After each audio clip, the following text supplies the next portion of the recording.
Hey everyone, this week's show's a freebie. Head on over to patreon.com/Echoplex and you can get the members show for free. Thanks for listening. Echoplex Media, boo. I'm white and I've got everything I need. No one clutches their purses when they're in a room alone with me. And I can drive for any neighborhood I please at any hour, and the police don't do a thing. So if I see a penny on the ground, I leave it alone and fucking flip it. I'm a straight white male in America. I got everything I need. I'm a guy getting paid more than a girl with a degree. And I can walk down the streets after dark, no one wants to rape me. And I can get a girl pregnant and just as easily flee. Just like my straight white male dad did to me. So if I see a penny on the ground, I leave it alone and fucking flip it. I'm a straight white male in America. I've got all the luck I need. I've got a pile of broken mirrors and I'm walking under ladders and I'm spilling tons of salt, but to me that doesn't matter, cause my skin and my gender and my orientation are the best things to have if you live in this nation. I recommend it highly.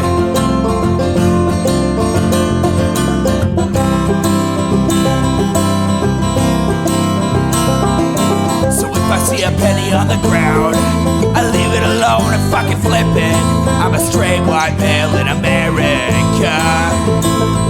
I've got all the luck I need. Shit's gonna work out for me, cause I'm a straight white male in America. I've got all the luck I need. Hey, welcome to the Intellectual Dollar Tree. We do the show live every Wednesday on Twitch. Twitch.tv/Echoplex Media. That's at 7 p.m. Pacific.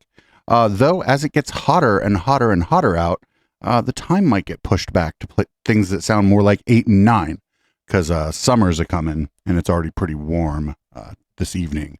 But we'll manage.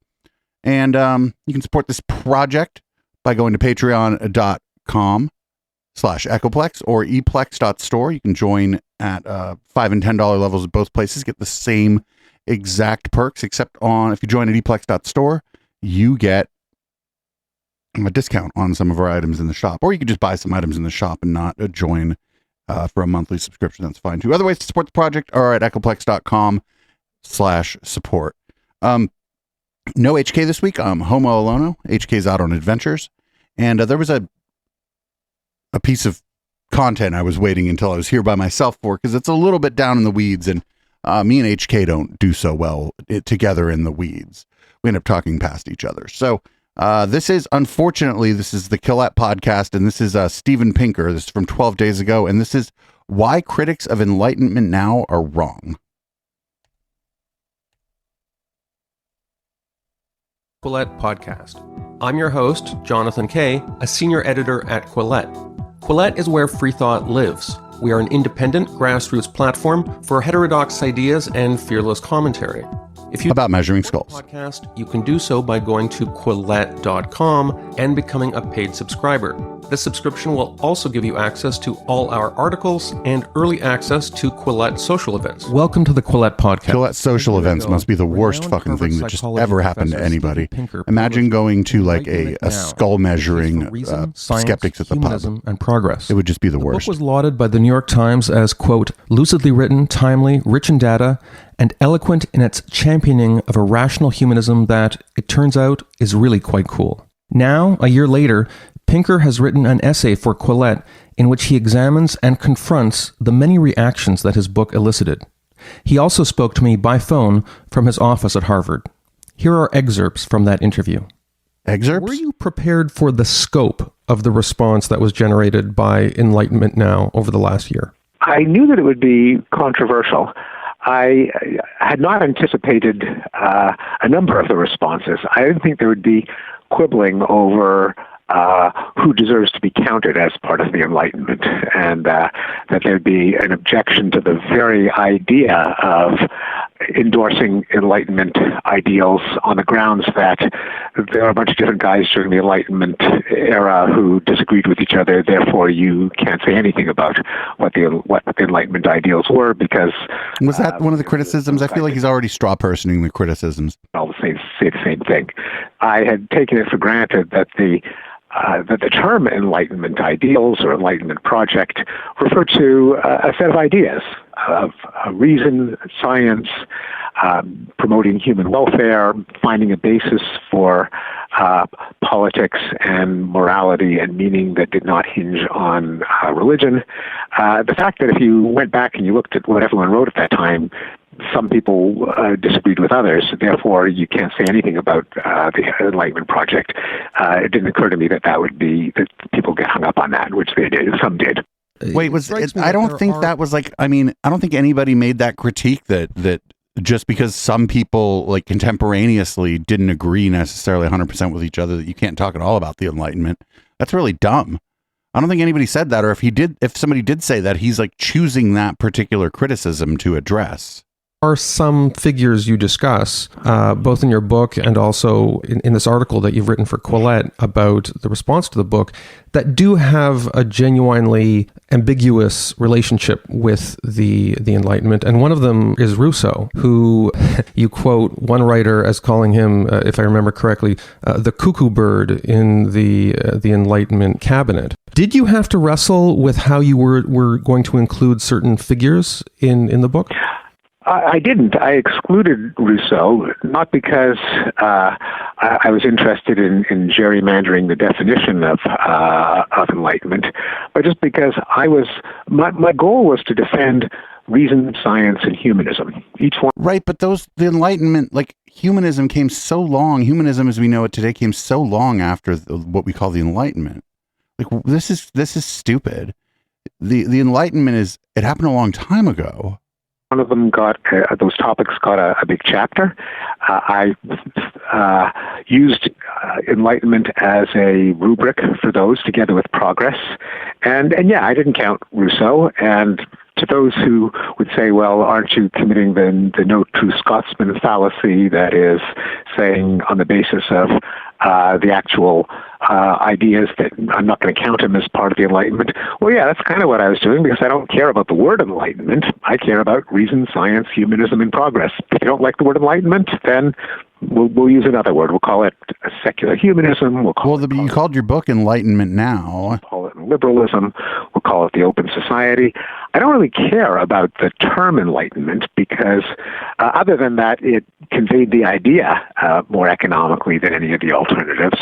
But it's not as if it was a cult or a creed or a club with an official doctrine.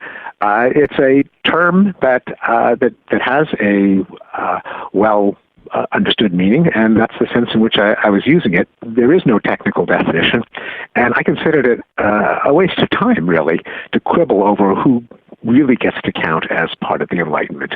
It's not like the Nicene Creed in Christianity, where there's a set of tenets that you have to believe in if you're a true Christian. That's just not what the Enlightenment was. That said, people love to argue about who were the five greatest Roman emperors or the greatest the greatest scientists. Yes. Did you not predict that there was going to be some sensitivity about the way you would treat certain thinkers? I didn't think that would be as big a deal as it turned out to be. Perhaps because I understood and said that, look... Just so everybody understands, the Enlightenment, we're talking about the late 1600s through the very early 1800s. This is a time, and we're talking about Europe, by the way. These people are all very Eurocentric in the way they look at history and just sort of philosophy or just the world. And so there was like a pretty massive slave trade going on.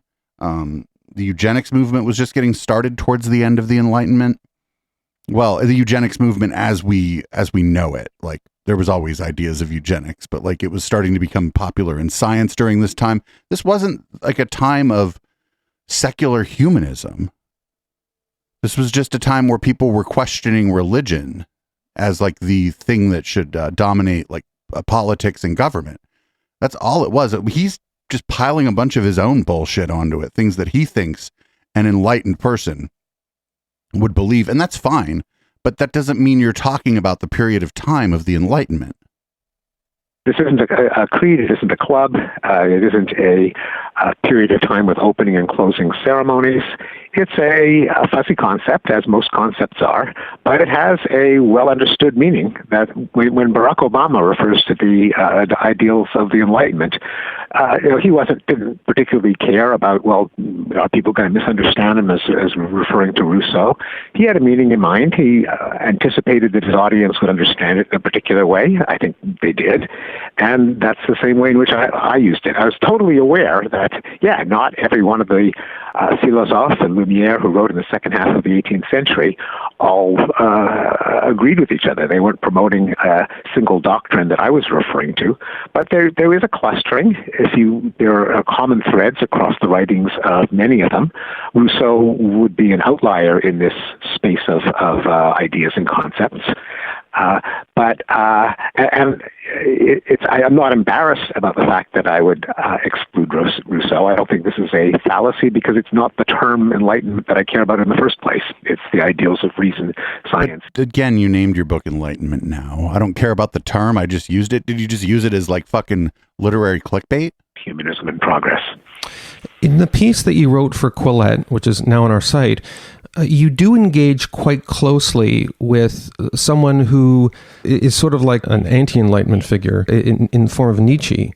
Could you describe the feedback you got on your treatment of Nietzsche? Because yes. It sounds like it evoked a strangely powerful response among many readers. Yeah, I'm always surprised at what parts of my book get the biggest rise out of readers. And my somewhat irreverent treatment of Friedrich Nietzsche was certainly one of them for this book. I mentioned him in the chapter on humanism, largely because you can only understand a concept when you know what it is not. And that's just a good way of explaining what you mean. And there's a danger in endorsing humanism, that is, the moral system that prioritizes human well-being as the ultimate good. And a natural response would be, well, why do you even have to give that a name? Isn't that obvious? Doesn't everyone believe that? The answer is no, not everyone believes it. Aside from the fact that, of course, we have several thousand years of a tradition that says that morality comes from Scripture or from God's dictates, there is a secular non-humanist philosophy, namely that of Nietzsche, which is that feats of heroic greatness are what matter, and the well-being of men, women, and children is dispensable. It's just a justification of slaves out of power to try to look after their own interests, but that we should forget about overall human welfare, about worldwide longevity and infant mortality and prosperity. That's not what morality consists of. It consists of Beethoven and Napoleon and great geniuses achieving. Well, that's just an elitist. Of immortal value. There have always been elitists. That's not humanism. And you might say, well, why even distinguish it? Who could really prioritize works of heroic greatness over the health and happiness of individual humans? And the answer is, well, not only people who've had a pretty big impact in history, like the fascists, like the Nazis, like the Bolsheviks, but a surprising number of intellectuals and artists think that, as the 1960s bumper sticker put it, Nietzsche is peachy. And so does humanism need a defense? Yeah, it does need a defense. Not everyone agrees that human welfare is the ultimate good. I realize I've been mispronouncing Nietzsche's name, but I'm going to continue for the sake. Well, we can get it to rhyme with peachy if we pronounce it with a long e at the end, even if it isn't the German pronunciation. I'm going to pretend that I anticipated that bumper sticker to justify my mispronunciation. This interviewer is insufferable. Now that we're talking about this, was one of your challenges in writing this book, and maybe it's evident in the way people have responded to it, that health and happiness are boring compared to heroism, to the Übermensch. Is there something that you're going against the grain by trying to convince people in the reality of human progress using numbers when people really are geared to enjoy stories about human heroism and to aspire to it themselves? Yes, and I think we have to distinguish them. Certainly, it's more engaging and entertaining and thrilling to read a biography of Napoleon or to watch a film about a conquering hero than to see a bunch of data on how infant mortality rates have gone down. On the other hand, you can get people to think about things in different ways in terms of when they make the leap from great stories to what they care about in real life. And if you remind them that when a child dies, that's a real child. It's someone's child. Imagine it was your child. And to have people distinguish great fiction, great mythology from what they really want in real life is something that I think people can be convinced to do. And in fact, I even think we've seen that over the course of recent history. Before World War I, you had a lot of statespeople and intellectuals and poets gushing about how wonderful war is. It brings forth heroism and manliness, and it's holy and it's spiritual. And they were, contrary to our sensibilities. Wait, what? Many people... Was that a thing before World War I? There were always war stories where people celebrated the heroes of the war and stuff, but were people saying that war was good? Because it sounds like that's what Pinker's suggesting here. And I mean, I'm not an expert on, late 1800s, early 1900s literature, but I'm not sure that there was a lot of literature out there like just saying, oh, war is great, it makes heroes. It sounds incorrect, or it sounds maybe like an oversimplification or like a straw personing of like what people were saying. But also World War I was fucking horrific. And if anybody thought that war was heroic or noble or whatever, World War I would have disabused them of that notion for sure. There could be nothing more immoral than peace, because peace was decadent and people would become selfish and lazy and effeminate. They'd live in bovine content, as someone at the time put it. Well, until World War I happened. And then you just saw the massive carnage, a generation of young men wiped out. And people started to have second thoughts that maybe this image, this stereotype of the hero courageously meeting death. Well, when it comes to your 18-year-old son getting machine gunned to bits for no discernible purpose, well, maybe you should rethink whether hero stories are our best guide to how we should live our lives. So there can be a shift, even though I agree with you. Certainly, hero story. There is a part of us that responds to the image of the hero, but we can rethink what that actually means in people's lives. In your piece that you wrote for Quillette, and certainly in your book, you use a lot of graphs.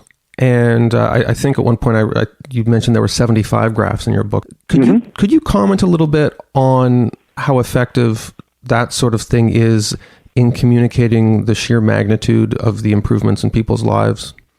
Well, I've long been partial to graphs. Part of it is my own research. The graphs are real good if you want to misrepresent data, because it just like, how are you going to zoom on the x-axis? How are you going to zoom on the y-axis? Basically, how are you going to zoom in on the graph? If I wanted to push a narrative with numbers, I would use a lot of graphs, because you could just an example is if somebody wants to be like, oh, look, this stock is diving. And I'm using a stock example because that's like the most common graph I've been seeing lately, mostly because of Anheuser-Busch. Well, you zoom all the way in on the x-axis. So like the bottom of the x-axis is like 22 and the top of the x-axis is 25. Well, if it drops from 24.5 to 23 rather quickly, it looks like the thing is in free fall. But then you zoom out on the graph and you're like, oh, ain't shit. Visual cognition, that I think that we are primates. A third of our brain is devoted to vision, and if you can appreciate... Oh, it's a third of our brain devoted to vision? What does that mean? Like, how do you quantify that a third of your brain is devoted to vision? Looking at a line, it can be more compelling than a bunch of words. And that was one of the reasons why I decided to have those graphs, partly as in my own autobiography. I was astonished when I saw the first graphs of what I now consider a big story of human progress, when I saw that rates of homicide had plummeted since the Middle Ages in Europe. So contemporary Englishman has about a 35th the chance of being murdered compared to his medieval ancestors. And I first saw that in a graph where the cluster of dots just swooped downward, and it just it jumped off the page. I thought, wow, I never realized that. There was one critique of your book.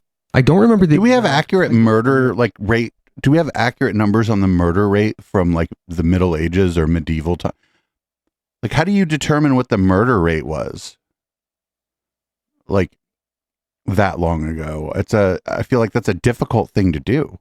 I feel like you're relying on like anecdote and literature if you're going to try to determine what the murder rate was from back then. I'm not sure anybody was keeping detailed records, especially of like the poor, of the underclass.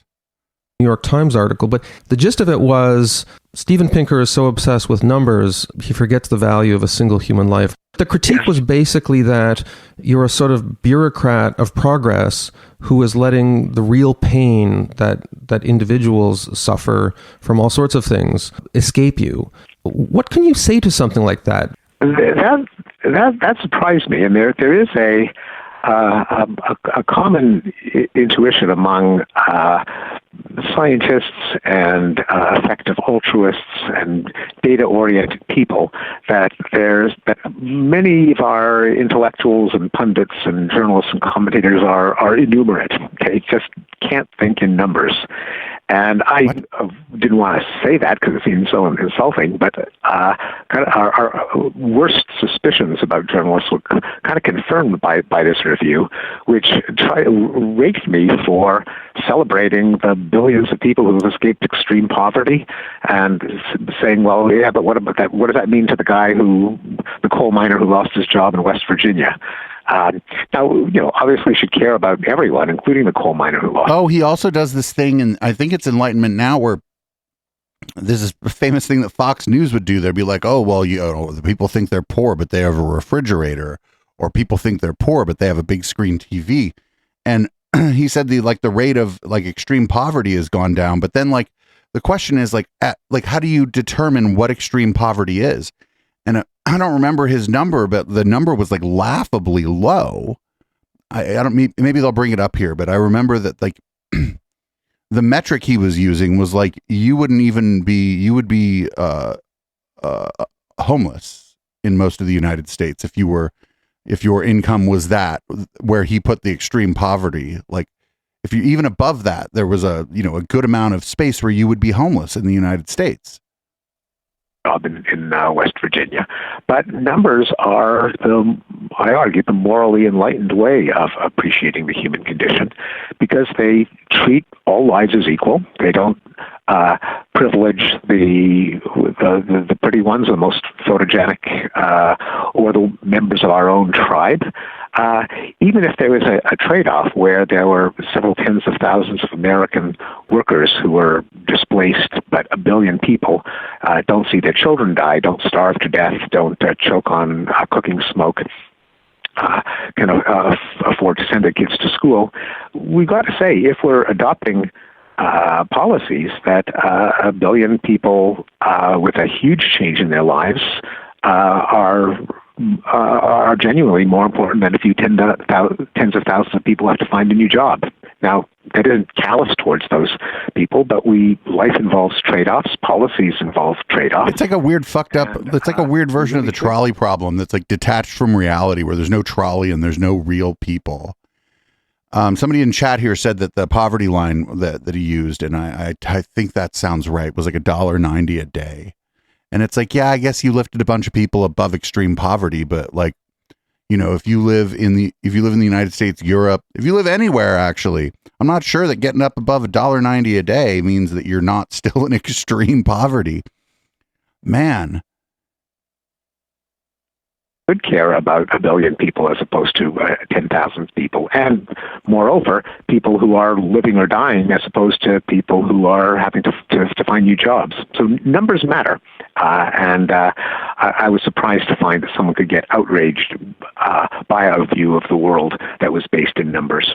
Could it be said that criticisms such as that constitute a misdirected form of objection to moral utilitarianism? The idea, we're all familiar with, for instance, I believe it's called the trolley problem, where you can sacrifice one identifiable person, but you can save many others whose names we don't know. Many people do find something monstrous in... The trolley problem doesn't have anything to do with whether or not you can identify any of the people by name. I've never seen a trolley problem where there's a little arrow to the one person that the train's going to run over and be like, that's your friend Bob. I have never seen that where it's like this guy's like, the trolley problem is legitimately just numbers of people. If you don't take any action, it will kill, 5 people. But if you do take an action, you are deciding to kill one person. That's the trolley problem. I ain't never seen it at the trolley problem where any of them had names or any of them were your friend. He's wrong. Unless the trolley problem is based on some kind of old philosophical thing that I'm not aware of, which is possible. Utilitarian calculus when it comes to human lives. Is there some element of that in the objection that people throw at you when you give them numbers, and yet as journalists, they might be more familiar with names? I think that's right. And in fact, my colleague, Joshua Green, has done many studies on the psychology of utilitarian versus more deontological intuitions, including studying people's brain activity when they're reasoning through the trolley problem of whether it's okay to flip a switch that sends a trolley on a track that would kill 5 workers as opposed to killing one if it stayed on its current trajectory. Noting everyone's a utilitarian. Wait, that's the trolley problem is the opposite way, though. Because by doing nothing, you don't have to do anything, and you kill the least number of people. He has the trolley problem backward. In that scenario, the paradox being that if it involves something a little more premeditated, like throwing a fat man over a bridge to block the trolley, saving 5 men, then people's intuitions flip. What the fuck? Now you're throwing a fat dude off the bridge to break the trolley? What about the people on the trolley? Are there people on the trolley? They're going to be traumatized no matter how many people the trolley runs over. Become deontologists. I agree with you. I do think that is an intuition that's very strong. And I discuss in the humanism chapter whether humanism is just utilitarianism and if that's indeed an indictment of humanism. And I think there is a difference between our intuitions in dealing with our everyday life scenarios and what we ought to do when we're thinking in terms of policy, or thinking in terms of what should governments do, what should we do when we make charitable donations, what should we do when we want to benefit people. There are the intuitions that grow up in terms of our day-to-day interactions with our friends and family. Just can't be extrapolated. So somebody remind me never to watch one of these Killette interviews like late at night if I've had like 4 or 5 cocktails, because this background with the ocean and shit would probably make me throw up. The basis of policies that affect millions of people. And in the case of global development, it's not as if we're deliberately harming a certain number of people to benefit others in a kind of intuition that triggers the revulsion to utilitarian thinking, like grabbing someone with your bare hands and throwing them over a bridge. Why does he keep wanting to throw people off bridges, though? So it's not even as if that kind of revulsion enters into these decisions. And of course, we don't want to be callous to anyone, so it's not really a license to be indifferent to the plight of people who still are suffering. But we do have to think about policies in terms of how many people they affect and how they're affected. Your book, Enlightenment Now, was published a year ago. And I'm guessing that you finished up the final edits on it in 2017, just as Donald Trump was taking control of the White House. How much did the Donald Trump phenomenon and the associated populist phenomenon in other countries, how much did that shape your last efforts at writing the book? It did shape it. The Trumpocalypse, as I think of it, occurred about halfway through writing the book. And I did have to rethink certainly the overall tenor, because before Trump was elected, it was much easier to say that these processes that I was advocating were well underway and they had a kind of historical momentum, which I think they still do. But the Trump and the rise of authoritarian populists certainly show that that the Enlightenment project needs more of a push. And the Enlightenment project happened during like massive fucking slave trade. I can't fucking stress this enough. He either doesn't know what was going on during the Enlightenment, or he's like just kind of projecting his own what he thinks he wants to see in the world and calling that Enlightenment philosophy. Might have thought at the time that it was not already underway with a unstoppable momentum, that there were people standing athwart the Enlightenment shouting, "Stop, halt." And I did devote a little more space and time to trying to look forward and ask how likely are these aspects of progress to continue, because a lot of the Trump policies pushed back at them, such as nuclear proliferation, such as global cooperation, such as environmental regulation. And it made me curious as to where this, what seemed like a retrograde ideology, where did it come from? And what do you mean? It's always been there. What are you talking about? Where did it come from? It comes from people like you a lot of the time, dude. You fucking racing IQ weirdo. I then did connect Trumpism to counter-Enlightenment ideologies that had arisen in the 19th century. Now, it may sound a little fanciful to talk about the intellectual roots of Trumpism. It made it sound like an oxymoron. And in fact, one historian of ideas said, forget it, Trump is just pure id. There are no ideas behind it. I think that turned out not to be true, that Trump did have a brain trust of Steve Bannon and Michael Anton and Steve Miller, people who thought of themselves as intellectuals. There's actually a petition in support of Trump in the summer of 2016 signed by 100 professors and intellectuals. But that's just 100 professors and intellectuals. That's like nothing. It ain't shit. It's 100. Were absolutely rooted. Aren't there more than 100 professors at just a medium-sized university? Counter-Enlightenment thinking, not excluding Nietzsche, but a kind of heroism, nationalism, ethnocentrism, the idea that there's no such thing as an individual. There are just everyone is a Frenchman or an Englishman or a German. Notice how he only picked like white people. Europeans specifically is a mirage. There's zero-sum competition among nations, which are the same as ethnic groups. So these are ideas. I don't know how many of them, nations aren't the same as ethnic groups. We live in a multicultural world now. Reading probably zero, but there was a natural harmony between his intuitive way of thinking and this system of ideas. And I think that one way to interpret the revival of authoritarian populism is that it's the latest surge in this counter-Enlightenment mindset.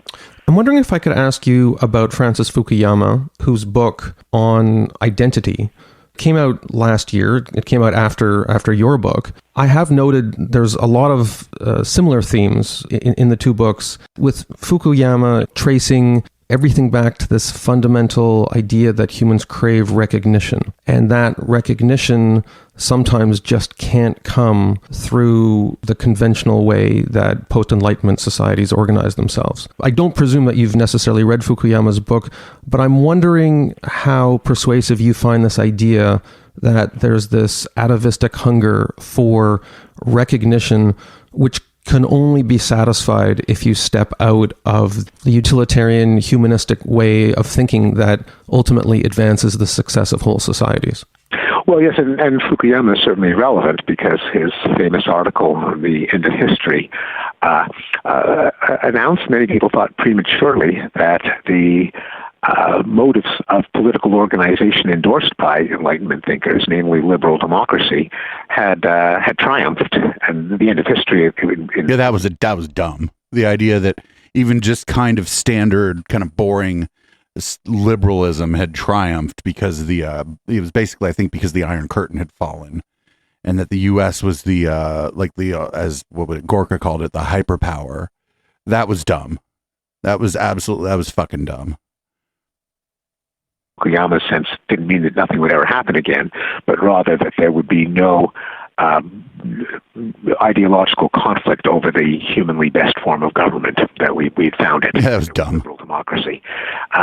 This was, I think, written off a little prematurely, that the various requiems for liberal democracy don't actually look at the numbers and how popular democracy continues to be, and are retreating a little bit too quickly in the face of developments in Turkey and Hungary, and for that matter, the United States.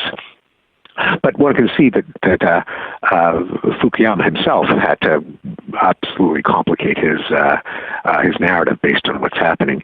Now, as a psychological claim, there is much to. Wait, why couldn't you just say that it was dumb? Why'd you have to say all that? It was dumb to think that, oh, liberal democracy is won out, we can go home now. I mean, shut the fuck up.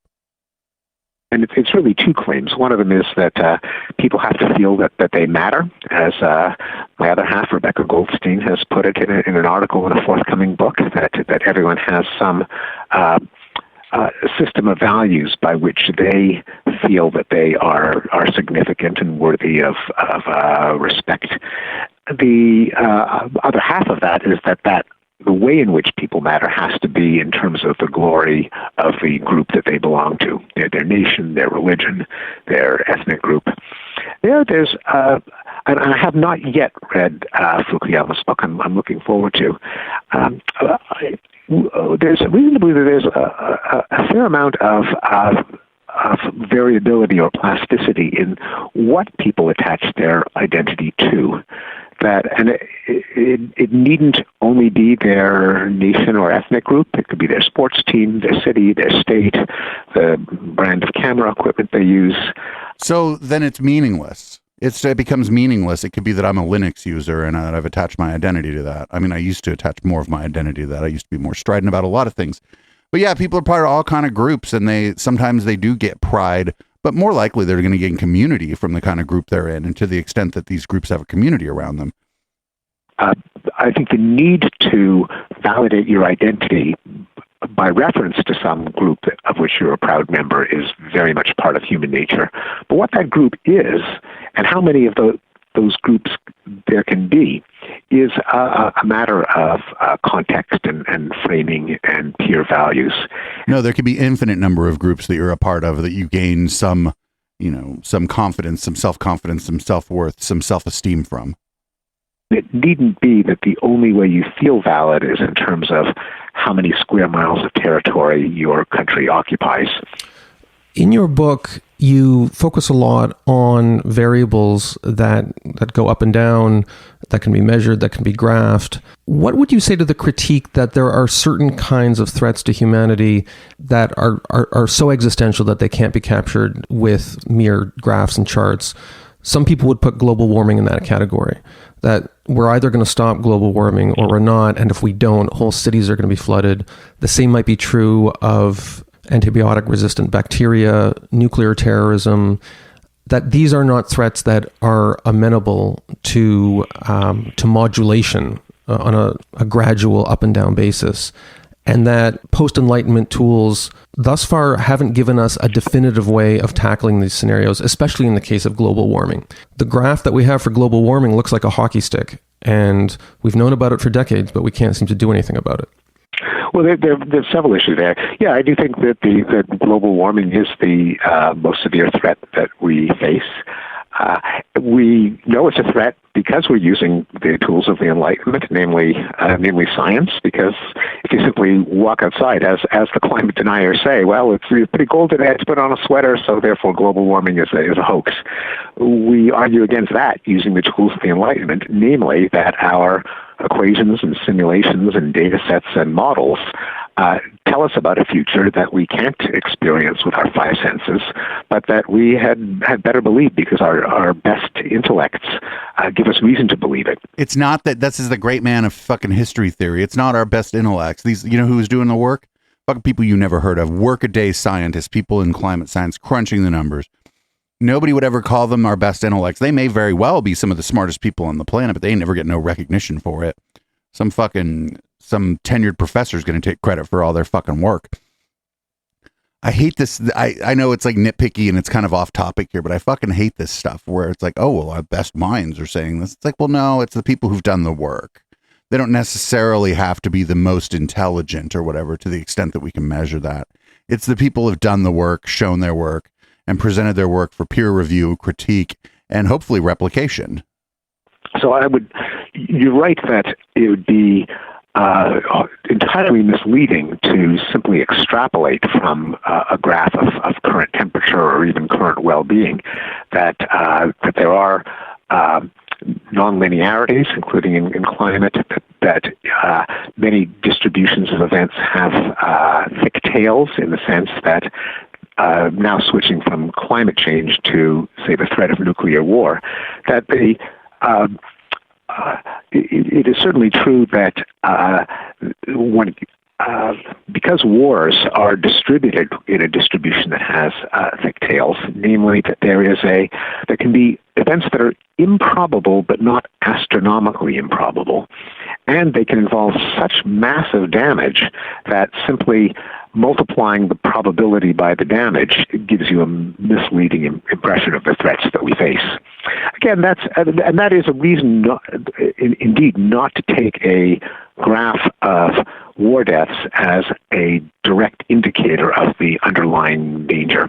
And that's an argument that I made over many pages in an earlier book, The Better Angels of Our Nature, based on analyses by... Oh, that book spawned this group called the Braver Angels. And like, the Braver Angels people show up at humanist community meetings and just fucking annoy everyone.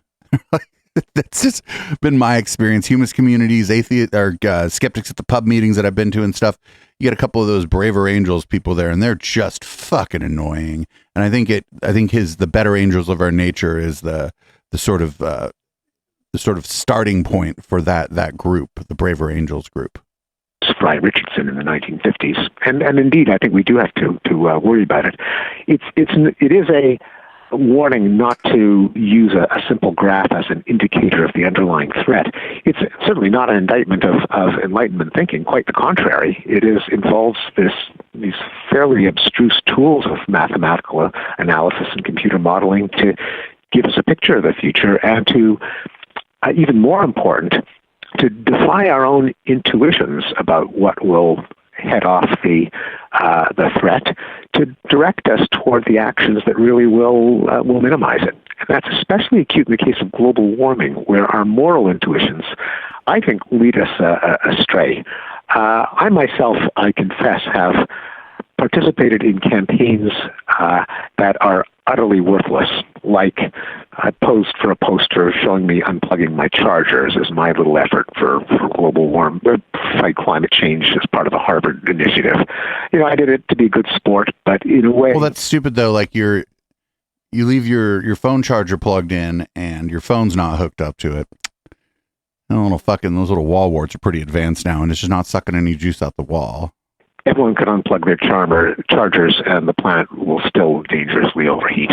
That's a case where our intuitions about what the moral thing to do, our numbers tell us, is actually immoral because it will not stave off the threats. No, it's not immoral to do things like, it's not immoral to try to personally use less electricity. It's not immoral to personally choose to ride a bike instead of driving a car somewhere because, you think it's better for the environment.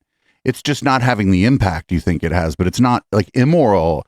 It has like a negative connotation, like it's bad. Is it bad to unplug your charger? Why is it bad? Why is it immoral to unplug your charger? We've got to really pay attention to the numbers and say what actually will reduce the threat of catastrophic climate change. And the answer may be very different from what our intuition suggests to us. The story that you mentioned about unplugging your charger as sort of a PR stunt reminds me of my neighbor who drives across town to get a special kind of detergent that's better for the environment. Exactly. But I think wait. What, do they not drive across town to get anything else? Are they literally only getting in their car to drive across town to get this kind of detergent they think is polluting less? they're not buying anything else. They're not running any errands while they're just like, I have to go to the non-polluting detergent store.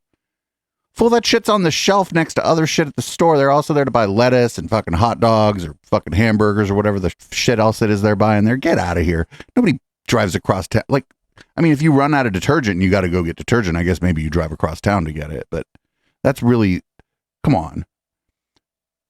A lot of it is encouraged by social media, where posturing on behalf of something sometimes gets confused with the real thing. I know that you are somewhat dismissive of the apocalyptic warnings that have been made about social media, but would you say that social media does promote a more superficial hashtag-based approach to confronting some of the existential problems facing our society?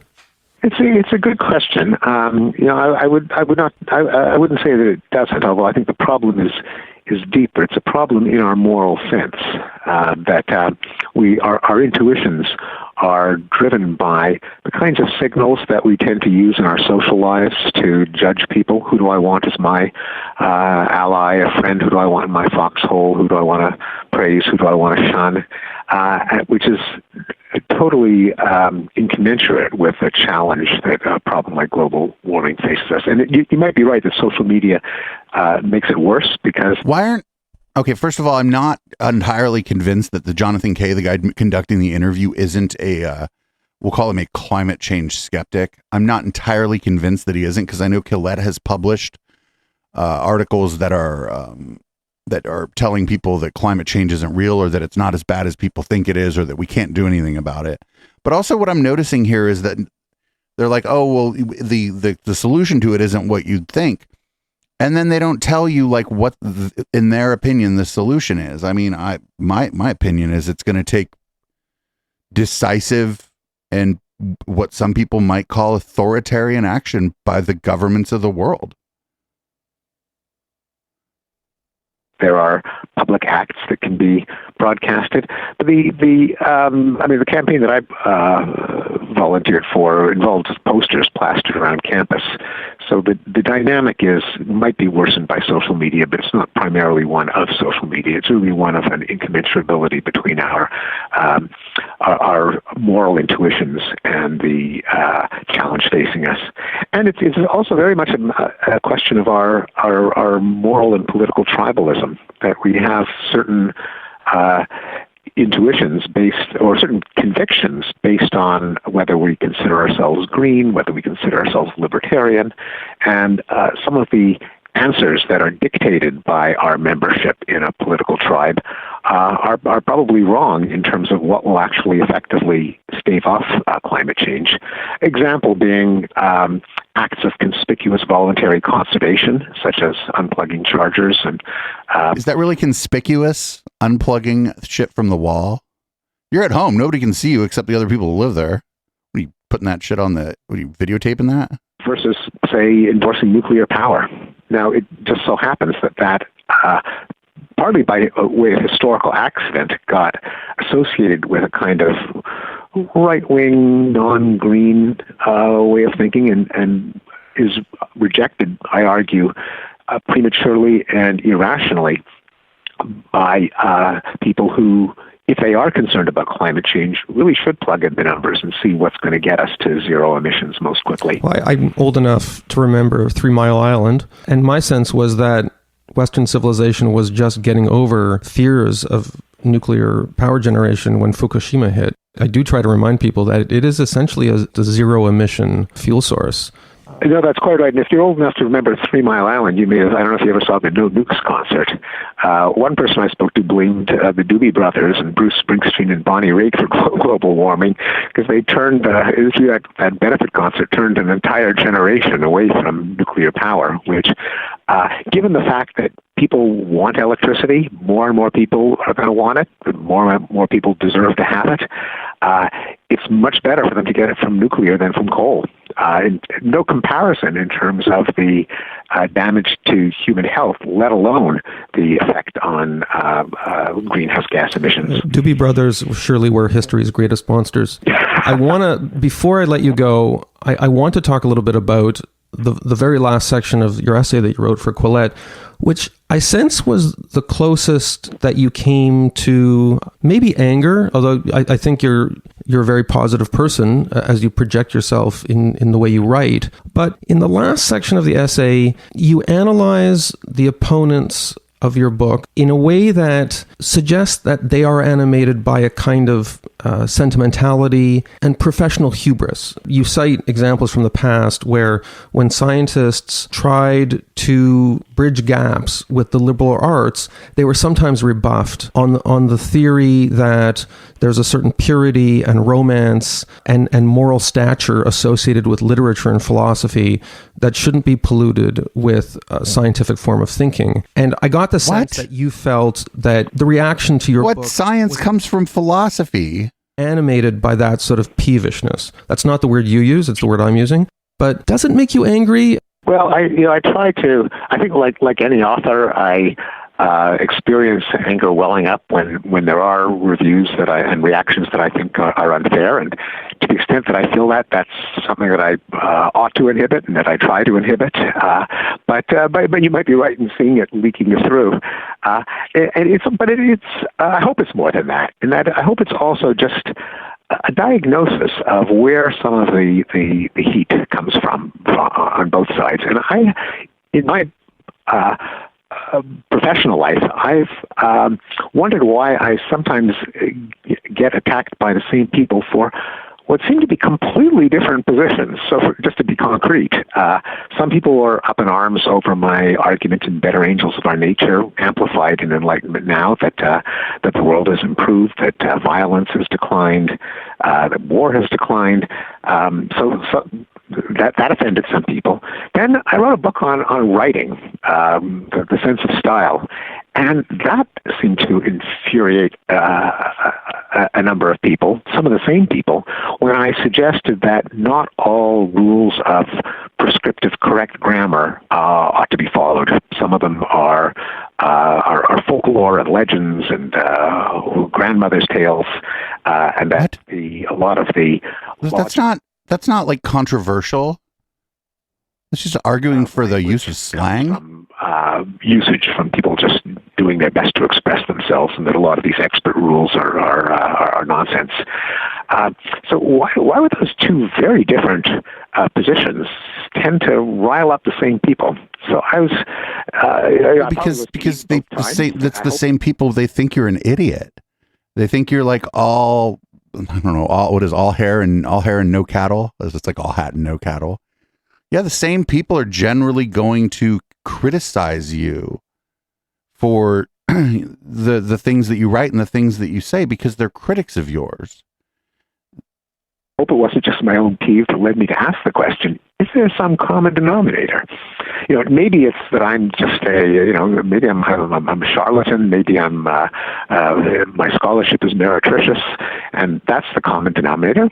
Maybe I'm not the one to judge. I think there is something else. And the something else that I think there is there is an enormous amount of resentment from some cultural critics, humanities scholars, literary lions, over what they see as the intrusion of science into their sacred realm. What? And I did mention... But this guy's a linguist. Like, the dude's a linguist. What do you mean the intrusion of... the dude's a linguist. The ferocious backlash that C.P. Snow got when he published The Two Cultures in the early 1960s, where F.R. Leavis, one of the literary lions of the day, wrote a reply that was so venomous that the Spectator was nervous about publishing it, and they asked Snow to indemnify him against pressing a libel suit. That's how vicious it was. And around the same time, an American literary critic, Dwight MacDonald, wrote an attack on Webster's Third International Dictionary. Now, why would a dictionary get a literary critic so up in arms? Well, this was the first dictionary that claimed to be based on scientific principles, on computerized data sets of real usage, of theories in linguistics, and he blew a stack. This was just an unacceptable outrage. So putting aside whatever peevishness I felt, and I hope that wasn't the main motive, it was trying to put my finger on a current of reaction to certain classes of ideas that where I think the common denominator is scientists appearing to be like carpetbaggers by the defenders of the traditional territory of the humanities. And just to be clear, I don't think the peevishness came out in any explicit form. It was just me as an editor, perhaps detecting some undercurrents. To the extent it existed, I thought it was disguised very well. Okay, glad to hear that. Thank you so much for appearing on the Quillette podcast. And I'm sorry we did that, everybody. That was trash. But Steven Pinker is generally pretty boring. The thing that's really weird about him is that he's a linguist, and that's fine, whatever. There's nothing wrong with being a linguist.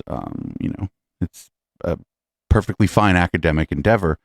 But then he's like always up there talking about, like, he's like pretending, he's like stealing a scientist's lab coat a lot of the time when he's talking about these things. He's like, oh, the sciences. It's like, dude, you're not in the sciences.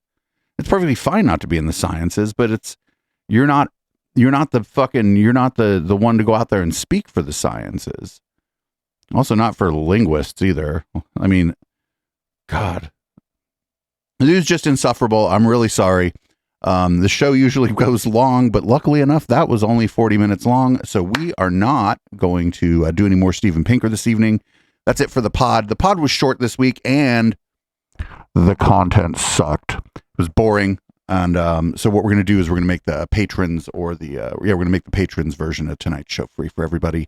So head on over to patreon.com/echoplex and you'll just see the word freebie and today's date. Today's the 26th of April. You'll be able to download the whole video if you're listening to those on the podcast and you get about an hour into it or whatever, and you can check out the post game. Post game's fun. I chop it up with the chat. Things are a little more loose. The lights are red. I'm drinking alcohol. We have some fun. So thanks, everybody. You can find the Intellectual Dollar Tree on your favorite podcatcher. You can follow us on Twitch, twitch.tv/EchoplexMedia. Mentioned Patreon a minute ago. The other place to support us is eplex.store, where you can subscribe in a very much like Patreon-like subscription, but you also get a discount on any items in our shop. And if you don't want to subscribe there, maybe buy yourself a hat or something.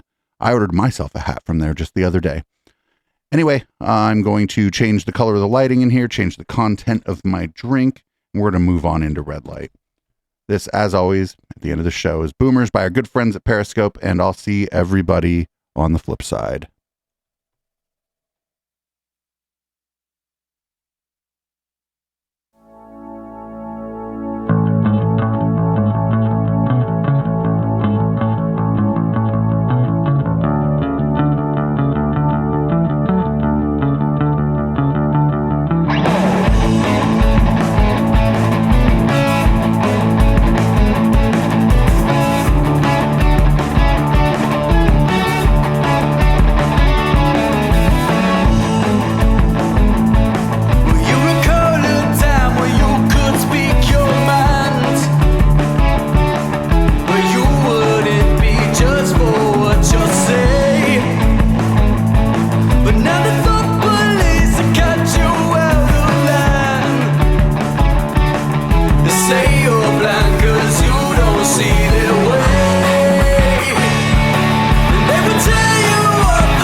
Friday nights at 9 p.m., it's time to sit back, relax, and play Conspiracy Bingo with Echoplex Media.